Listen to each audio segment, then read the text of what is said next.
Hello guys, welcome back to my YouTube channel पढ़ाई पूरी। आज का टॉपिक है हमारा Ohm's law. In today's class we will discuss these topics: Ohm's law, resistance, hence define 1 ohm, graph between voltage and current, factors affecting resistance and resistivity. Resistivity represented by rho. We will discuss everything in today's class.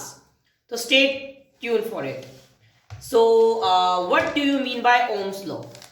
Basically, Ohm's law हमारा एक relationship देता है current and potential difference के बीच में. Okay, so according to Ohm's law, at constant temperature should be constant. This is very important. ये तुम्हारा paragraph based question में पूछ सकते हैं कि टेम्परेचर कांस्टेंट होना चाहिए नहीं होना चाहिए, but it should be constant. So do remember this. At constant temperature, the current flowing through a conductor is directly proportional to the potential difference across its ends. मतलब एक यदि कंडक्टर में हमारा करंट फ्लो कर रहा है तो उसमें जितना करंट फ्लो करेगा वो किसके प्रोपोर्शनल होगा? वोल्टेज के, जो इसके अंदर वोल्टेज फ्लो हो रहा है. तो हम क्या लिख सकते हैं इसको? I proportional to V at constant temperature. Temperature should be constant. This is very important. It can be also written as V proportional to I. So V is equal to IR. This R is the proportionality constant, where R is the constant called resistance of the conductor. इस R को बोलते हैं resistance. We will discuss it in further video. Okay, so R किस पे depend करेगा? This R is depends upon the length, the cross section and the temperature. We will discuss it also depends upon the nature as well. It depends upon the nature as well. Nature of material used. So we will discuss this in topic called factor effective resistance. These are topic that we cover in that part. So guys, so in this formula that we have discussed right now, V is equal to IR. What is V? V is your voltage, I is your current, electric current भी कह सकते हो तुम इसको, and R is your resistance, just बताया अभी मैंने. This your proportionality constant. So I can written as V upon R. जैसे तुम बोलते हो speed is equal to distance upon time, वही सेम फॉर्मूला काइंड ऑफ. तो डिस्टेंस क्या हो जाएगा? स्पीड इनटू टाइम हो जाएगा. टाइम क्या हो? डिस्टेंस अपॉन स्पीड हो जाएगा. तो वही इसी को उससे कंपेयर कर लो. सो जैसे हमारा आई निकाला है तो आई को यही रखो, आर कहां चला जाएगा? हमारे डिनोमिनेटर में. तो हमारा आई क्या हो गया? V upon R. तो हम इससे क्या बोल सकते हैं कि जो हमारा I है वो V के डायरेक्टली प्रोपोर्शनल है. डायरेक्टली प्रोपोर्शनल का मतलब क्या होता है? यदि हम V को बढ़ाएंगे तो हमारा I भी इंक्रीज होगा, but inversely proportional to the resistance. R के ये इनवर्सली प्रोपोर्शनल है. नीचे की तरफ आ रहा है तो इसको बोलते हैं, जो नीचे की तरफ आता है ना उसको हम बोलते हैं इनवर्सली प्रोपोर्शनल. Very easy. उसको बोलते हैं inversely proportional. So very important, very important. कैसे क्वेश्चन पेपर में आएगा? मैं बोलूं रेजिस्टेंस हमने डबल कर दिया. इफ रेजिस्टेंस गेट डबल, तो हमारा जो आई है तो वो क्या हो जाएगा? I will become half. हमारा आई हाफ हो जाएगा. कैसे? बिकॉज आई क्या है हमारे पास? V upon are. यदि हम आर को डबल कर देंगे तो हमारा आई क्या हो जाएगा? I/2 रिड्यूस हो गया 2 टाइम, बिकॉज हमारा 2 नीचे आ गया. यदि हम रेजिस्टेंस को हाफ कर देंगे, उस केस में करंट क्या हो जाएगा हमारे पास? एक बार देखो यहाँ पे R/2 हो गया तो I क्या हो गया? Twice of I. उस केस में करंट हमारा डबल हो जाएगा. तो ये तुम्हें याद रखना बहुत इंपॉर्टेंट है कि मतलब जब हम रेजिस्टेंस को डबल करेंगे तो करंट हमारा हाफ हो जाएगा, और जब रेजिस्टेंस को हाफ करेंगे तो करंट हमारा डबल हो जाएगा, because it is inversely proportional to resistance. Okay, very important. तो हम क्या बोल सकते हैं? हमारा करंट जो है 2 फैक्टर पर डिपेंड करता है. वो 2 फैक्टर कौन कौन से हैं? Resistance end voltage. अभी जस्ट बताया मैंने कि यदि बस तुम्हें लिख के दिखाता हूं. V equal to I R, तो I क्या हो गया? V upon R. अब मतलब R को इंक्रीज करेंगे तो करंट डिक्रीज होगा, बिकॉज इनवर्सली प्रोपोर्शनल है. एक बार तो मैं जस्ट देख के बताता हूं. एक बार मुझे 1/2 एंड 1/3 कौन सा बड़ा है? 1/2, because this is 0.5, this is 0.33. जैसे हम नीचे क्वांटिटी को इंक्रीज कर रहे हैं तो रिजल्ट हमारा डिक्रीज हो रहा है ना. देखो डिक्रीज हुआ. तो इन द सेम वे हमारा जो ये है R को जब हम बढ़ाएंगे वो हमारा डिनोमिनेटर में है. This is in denominator. तो हमारा करंट क्या होगा? डिक्रीज करेगा. यदि हम R को डिक्रीज करेंगे तो करंट हमारा इंक्रीज होगा। यहाँ पे देखो ये 2 हमारे 3 से कम है तो हमारी वैल्यू ज्यादा आई, तो ये चीज बता रहा हूं मैं इसके जरिए। तो very easy, very basic. Okay, so next अब we have resistance of conductor. Resistance क्या होता है? वो प्रॉपर्टी कंडक्टर की जो अपोज करे करंट के फ्लो को, जो करंट के फ्लो को अपोज करे, उसको हम बोलेंगे क्या? रेसिस्टेंस। Very important. तो resistance the property of a conductor due to which it opposes the flow of current. Current के फ्लो को अपोज करना through it is known is called resistance. जैसे मैं बोलूं कि तुम्हारा एक कंडक्टर है, उसके जो इलेक्ट्रॉन्स होते हैं वो फ्रीली मूव करते हैं, तो आपस में जब वो करंट के कनेक्ट होंगे तो आप में कोलाइड करेंगे, तो करंट के पाथ में क्या होगा? ऑब्स्ट्रक्शन क्रिएट करेंगे। उस ऑब्स्ट्रक्शन को बोल रहे हैं रेजिस्टेंस, जो उस करंट के फ्लो को रोक रहा है। मतलब करंट के फ्लो को, जैसे आपस में कोलाइड करेंगे इलेक्ट्रॉन, जब हमारे कहा एकदम से इलेक्ट्रॉन आते हैं, कन्वेंशनल करंट में हमने पढ़ाता है टॉपिक, तो जैसे हमारे इलेक्ट्रॉन आपस में कोलाइड करेंगे तो वो ऑब्स्ट्रक्शन क्रिएट करेंगे in the path of current, जो कन्वेंशनल करंट होता है। इसलिए बोला हमने कि उसको बोलते हैं, उस प्रॉपर्टी को बोलते हैं हम रेजिस्टेंस। Very important. तो इसको याद रखना, बच्चे को पता था रेजिस्टेंस क्या होता है, इसके जरिए पता है बच्चों को ये वाला, बट वो डिफाइन नहीं कर पाते उस चीज को। उस चीज में बोलते हैं R equal to V upon I, but this is not the correct definition. जो टॉपर होते हैं ना वो ऐसे आंसर लिखते हैं, तो ये तुम याद रखना, इसको ध्यान से देखो। वही प्रॉपर्टी है, मतलब कि ऑब्स्ट्रक्शन क्रिएट करेगा in the path of current, या तुम अपोज भी बोल सकते हो। ऑब्स्ट्रक्शन थोड़ा तुम्हें टफ डिफिकल्ट लगता है तो ठीक है। तो एसआई रेजिस्टेंस क्या होती है? ओम। हर किसी यूनिट होगी तो इसकी यूनिट क्या होती है? ओम। तब 1 ओम को क्या लिख सकते हैं? 1 volt upon 1 ampere. As from this formula we can derive it कि आर हमारा क्या हो जाएगा? V upon I. हमने वी की यूनिट पढ़ चुके हैं, वी की यूनिट इज वोल्ट, आई की यूनिट इज एम्पियर। तो 1 ओम कब होगा? ये 1 ओम कब होगा? जब हमारा वोल्ट भी 1 हो जाए और करंट भी 1 एम्पियर हो जाए। तब देखो वही डेफिनेशन लिखी हुई है। 1 ohm is the resistance of a conductor such that when a potential difference of 1 volt is applied to its ends, a current of 1 ampere flows through it. Got it? Very easy, very important. So उसको बोलते हैं हम resistance. Okay. So next we will discuss the graph between V and I. Very important, very important topic for your boards. देखो 2 type के graph बनते हैं, बच्चे इसमें कंफ्यूज होते हैं, तो इसको प्लीज ध्यान से देखो। सो टेम्परेचर रिमेनिंग कांस्टेंट, इसके अंदर एक चीज ध्यान रखना कि टेम्परेचर हमारा कांस्टेंट रहता है। In this graph the temperature remain constant, this is very important. तो V proportional to I, V is equal to IR, तो R क्या हो जाएगा? V upon I। सो हमारा this is our y axis, उसको हम बोलेंगे y axis, this is your x axis. तो हमारा जो स्लोप होगा that will be your R। ठीक है, स्लोप हमारा वैसे बेसिकली क्या होता है? This theta is your slope, ये थीटा जो बनता है हमारा। अब हमने थोड़ा तुम्हें 10th पढ़ा, तो 9th में तुम्हें पता होगा 10th थीटा क्या होता है? परपेंडिकुलर अपॉन बेस होता है। परपेंडिकुलर इज दिस, तो this is your V, this is your I। तुम्हारा 10 थीटा क्या हो जाएगा? V अपॉन I, और इसको हम बोलते हैं R। Okay, very simple, very easy. अब same V proportional to I, V equal to IR।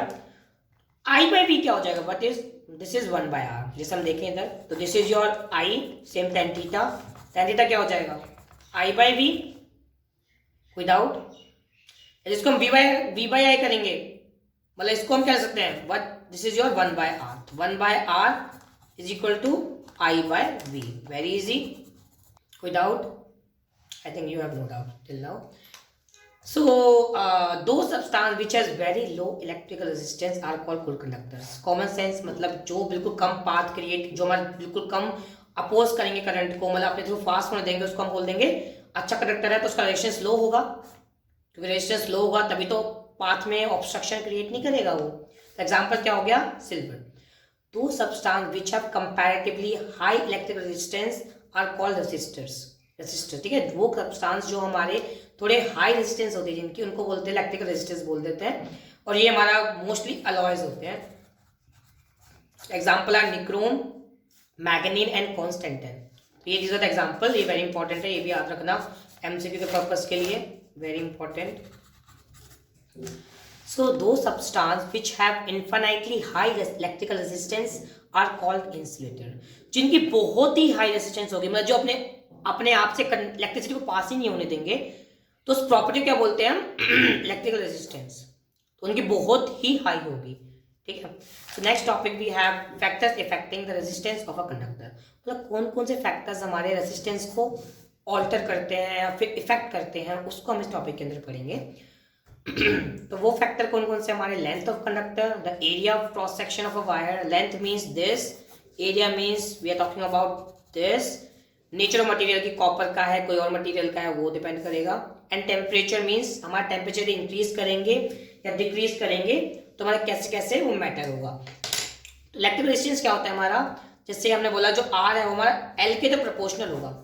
यदि हम लेंथ को इंक्रीज करेंगे तो हमारा रेजिस्टेंस बढ़ेगा। तो एक हमारा लॉन्ग वायर है, एक हमारा शॉर्ट वायर है, किसका रेजिस्टेंस ज़्यादा होगा बताओ?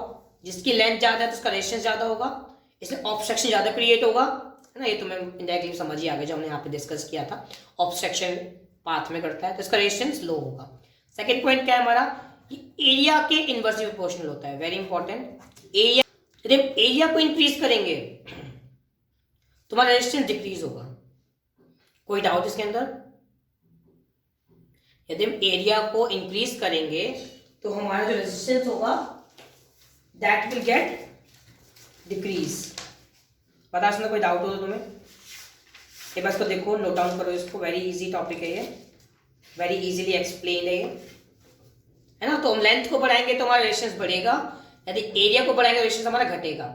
जैसे हमारे यदि हम बात करें, सपोज एक थिक वायर है और एक थिन वायर है, तो इसका एरिया क्या है, ज़्यादा है तो इसका रेजिस्टेंस क्या होगा, कम होगा। ओके, और इसका एरिया क्या है, कम है, इसका रेजिस्टेंस क्या होगा, ज़्यादा होगा। ऐसा लगा इलेक्ट्रॉन्स को मतलब इजीली मूव कर पाएंगे, कोलिजन जो होगा वो इम्पैक्ट नहीं करेगा करंट को, पर इस केस में हमारा इम्पैक्ट करेगा बिकॉज एरिया छोटा है तो पाथ भी छोटा है उनको मूव करने के लिए, तो यहाँ पे हमारा रेजिस्टेंस क्या हो जाएगा, डिक्रीज हो जाएगा। मतलब एरिया यदि हम डिक्रीज करेंगे रेजिस्टेंस हमारा क्या हो जाएगा, इंक्रीज कर जाएगा, बिकॉज एरिया बहुत छोटा है, इनको आपस में कोलाइड करने का स्पेस नहीं मिलेगा, तुम वैसे समझो तो। अब नेचर ऑफ मटेरियल पे भी बहुत डिपेंड करता है ये वाला। जैसे हम बात करें, सब जस्ट तो बताया हमने कि इंसुलेटर्स हैं और कंडक्टर्स, इंसुलेट और हमारे रेजिस्टर्स हैं, ये इनमें डिपेंड करता है ना। जैसे हम ये ले लें कंडक्टर तो ये तो रेजिस्टेंस है ही नहीं इसकी, बट हम यदि ले लें क्या बोलते हैं इंसुलेटर, रेजिस्टेंस तो बहुत ज़्यादा है, तो नेचर पर डिपेंड करेगा ही करेगा, है ना। यदि हम एक एग्जाम्पल लेके देखें तो मतलब हमने बोला कि we have taken a nichrome ले लिया हमने, ठीक है, उसका क्या है, resistance is very very high then copper is a pure metal, ठीक है। तो we can take this, 60 times ज्यादा होती है निक्रोम की एज कंपेयर टू कॉपर, ये हम बोल सकते हैं। टेम्परेचर पे तो हमें पता है, टेम्परेचर मतलब ये तुम बाकी ये तुम्हारा 12th का टॉपिक है, resistance depend upon the temperature. बस तुम सिर्फ इतना पढ़ो कि टेम्परेचर हम इंक्रीज करेंगे तो रेजिस्टेंस हमारी इंक्रीज होगी, टेम्परेचर यदि हम डिक्रीज करेंगे रेजिस्टेंस हमारी डिक्रीज होगी। बस this is the main focus point, you have to remember this, है ना, वेरी वेरी इंपॉर्टेंट। सब देखो रेसिस्टिविटी क्या होता है, resistivity is R proportional to L, ये जस्ट पढ़ा हमने पहली equation, R proportional to 1 upon A, inversely proportional बोलेंगे इसको, दैट इज 2, इक्वेशन 2 बोलते हैं, कंबाइनिंग क्या होगा, R proportional to L upon A हो गया, तो R equal to rho L upon A, this rho is known resistivity, इसको हम स्पेसिफिक रेजिस्टेंस भी बोलते हैं, very very important, do remember this point. अब बताओ हमने रो को ही लगा, इन सबको वहां ले गए हम, तो हमारा ए, जब हमारा ए 1 मीटर स्क्वायर होगा, ए लेंथ 1 मीटर होगा, हम बोल सकते हैं रो हमारा आर के इक्वल होगा, तो रो क्या हो गया हमारा रेजिस्टिविटी, आर क्या होगा हमारा रेजिस्टेंस, ए क्या होगा हमारा area of cross section, L क्या होगा हमारा लेंथ ऑफ कंडक्टर, ठीक है। तो हम क्या बोलेंगे, हमारा जो रेजिस्टिविटी क्या होता है, हमारा वो प्रॉपर्टी होती है सब्सटेंस की जो हमारा सिर्फ नेचर पे डिपेंड करती है, it does not depend upon length और एरिया, और हाँ it depends upon temperature as well, जो हम आगे अभी जस्ट पॉइंट तुम्हें दिख भी रहा होगा ये वाला point, it depends upon temperature and nature but does not independent, does not depend upon the length and thickness, ये कभी लेंथ पे डिपेंड नहीं करेगा और उसकी थिकनेस पे डिपेंड नहीं करेगा, रेजिस्टिविटी वेरी वेरी इंपॉर्टेंट। अब एक चीज बताओ, रेजिस्टेंस रो हमारा आर के इक्वल कब होगा, जो हमारा एरिया 1 मीटर स्क्वायर होगा और लेंथ हमारी 1 मीटर होगी। यूनिट देखो रेजिस्टिविटी की, रो किसके इक्वल होगा, हमारा आर यूनिट हमें पता है क्या होता है, ओम होता है, एरिया के मीटर स्क्वायर होती है, जस्ट हम डिस्कस करी, और हमारी लेंथ की क्या होती है, मीटर होती है, तो मीटर से 1 मीटर कटा तो ohm metre is the unit of your resistivity, very important. जैसे मैं एग्जाम्पल लेके समझाऊं तो, जैसे हमारे पास एग्जाम्पल ले लिया जर्मेनियम का, जर्मेनियम। बताइए क्या है सेमीकंडक्टर, जब आके डिस्कस करेंगे सेमीकंडक्टर होता क्या है। एक बार पेपर में क्वेश्चन पूछ सकते हैं कि व्हाट इज द रेजिस्टेंस की वैल्यू कितनी होती है फॉर सेमीकंडक्टर्स, ठीक है। तो ये 0.6 ले लिया हमने ओम metre.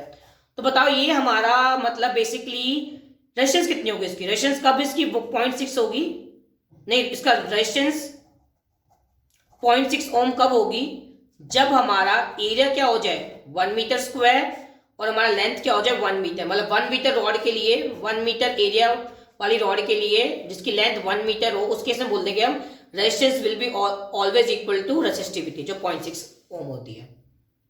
Very simple. I think hope you enjoyed this lecture. In further videos we will discuss the numerical based on this, है ना। तो वेरी वेरी इजी टॉपिक। बाकी एक बार इसका हम क्विक रिवीजन कर लेते हैं आज हमने क्या पढ़ा। हमने पढ़ा आज ओम्स लॉ, जो हमारा क्या होता है I proportional to V but can be written as V proportional to I at constant temperature. This is very important. तो V is equal to IR, तो R equal to V upon I। R की unit क्या होती है ohm, तो हमारा ohm is equal to 1 ohm equal to 1 volt upon 1 ampere लिख सकते हैं। Very easy. तो ये हमारा ओम्स लॉ का हो गया। फिर हमारे इसके बाद में पढ़ा हमने रेजिस्टेंस क्या होता है।